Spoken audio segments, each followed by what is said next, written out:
ورحمة الله حبايبي.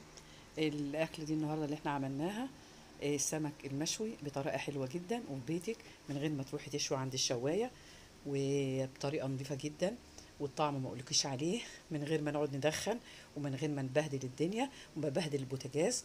طريقة سهلة وحلوة جدا وبسيطة. وبس هي بس ايه، خشي بقى على الفيديو بتاعي وشوفي عملنا الشوي الجميل دهوت بطريقة بسيطة وسهلة ومش مكلفة، مش هتكلفك كتير ان شاء الله. خشوا معانا على الفيديو ونشوف شوينا السمك الجميل ده ازاي، وطالع الطعم ما اقولكوش عليه بالتتبيله بتاعت تيتا روكا.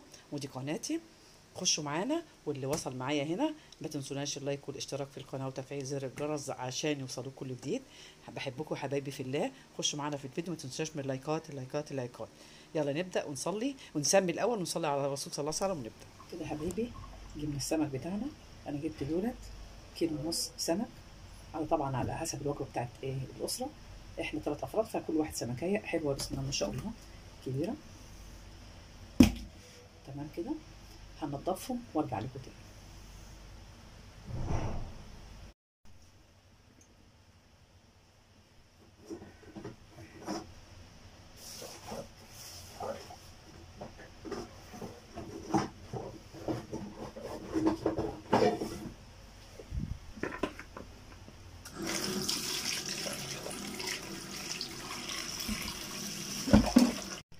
كده حبايبي انا خلصته وهوريكم شكله بقى السمك عامل ازاي.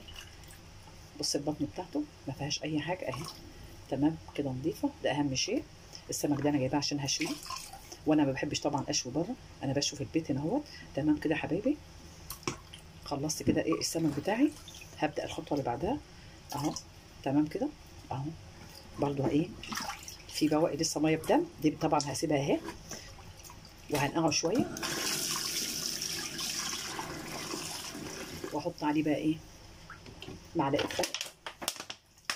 تمام كده، واهم شيء الليمون كده، واحط عليه الليمون وهسيبه لمده ربع ساعه. تمام كده اهو، وهرجع بقى اشطفه من ده كله تاني. اهم شيء عندي الخل والليمون، وعندك طحينه برضه عشان الزفاره، حطي معلقه طحينه.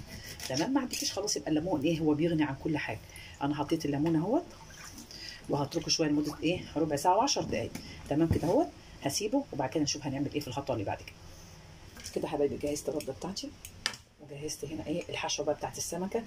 خضره محشي اللي هي شبت كزبره وبقدونس، كام طماطميه وبصلتين صغيرين وقرن فلفل حامي وبارد.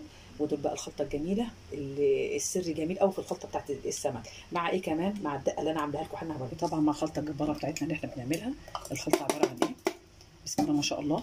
دي بعملها وبعمل منها كميه وحش بقى، يعني بعمل بها برطمان عباره عن 5 6 قرون اللي هو فلفل الحامي، وقرنين فلفل اللي هو برضه حامي وبارد، وملح، حاطه كيس ملح، وحاطه كزبره وحبه اللي هو الكمون. اساسا دي في السمك كزبره وكمون وشويه شطه حاميه. دي الخلطه بتاعتي مع الليمون طبعا ومع شويه خل. تمام كده، هعمل بها الدقه واوريها لكم حالا. كده حبايبي انا عندي الصاج اللي بشوي عليه هو ده، عاملاه مفصل الشوي السمك. ولعت الدنيا اهيت. تمام، وهبدا بقى احط السمك بتاعي بس بعد ما اتبله. كده حبايبي خلاص السمك، شايفين الميه لونها بقى اتغير ازاي كده. هبدا بقى انزل ده كله. تمام حبايبي، وبعد كده احط ميه ميه تاني، هشطفه كمان مره. بص بقى شكله عامل ازاي، زي الفل، ما عادش فيه اي حاجه. تمام كده، هبدا بقى ادي الخلطه بتاعتي اهي اللي انا وريتها لكم. هحط عليها من التتبيله اللي احنا عاملينها دي اهي، كبشه كده اهو. وهبدا ادعكم جامد كلهم مع بعضهم. ديت اللي هحشي بها السمك، بيبقى تخليه طعمه روعه. تمام، هي دي السر في الخلطه الجميله، وتخلي طعم السمك رائع رائع رائع. هحط كمان معاه الليمون. هجيب ليمونه برضو واعصرها عليه وحبه خل. تمام كده حبايبي، ادي الليمونه اهيت، ادي الليمون وشويه الخل، وده اللي بيطعم السمك احسن ما تشويه بره. وادي معلقه خل كمان بسيطه. اهم شيء احساس الليمون. وهبدا بقى احشي السمك بتاعي بالتتبيله دي. امسك السمكه اهيت واحط بقى في بطنها كده. تمام، كل سمكه هعملها كده اهوت الليها. ده بيبقى اطعم كمان من السمك لما تيجي تاكليه كمان.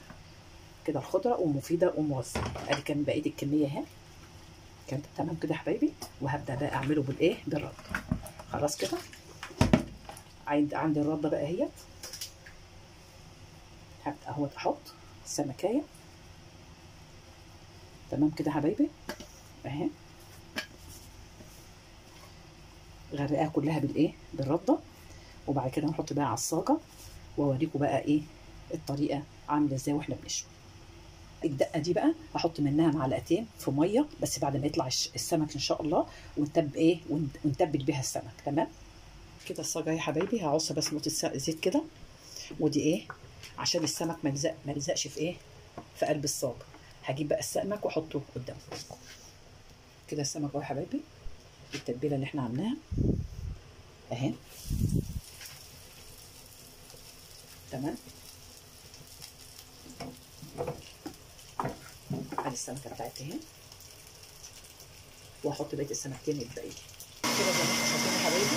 كده حطيت السمكه اهو وعص الصاجه بالزيت عشان يبقى سهل. هوريكم بقى لما اجي اقلب على الناحيه الثانيه. تمام خليكم معايا، والطريقه حلوه وسهله جدا، واحلى ما ايه ما تروح عند الراجل تعملي السمك بره. تمام شايفين يا حبايبي كده انا بشوي السمكتين دول. دي مش مستويه عشان السمكه كبيره فمش جاي في الجنب اللي فيه النار. تمام كده فانا هشوي الاثنين دول الاول وبعدين احط الايه الكبيره دي مكانهم كمان. تمام كده هوريكم برده ايه وهي بتتشوي اهي.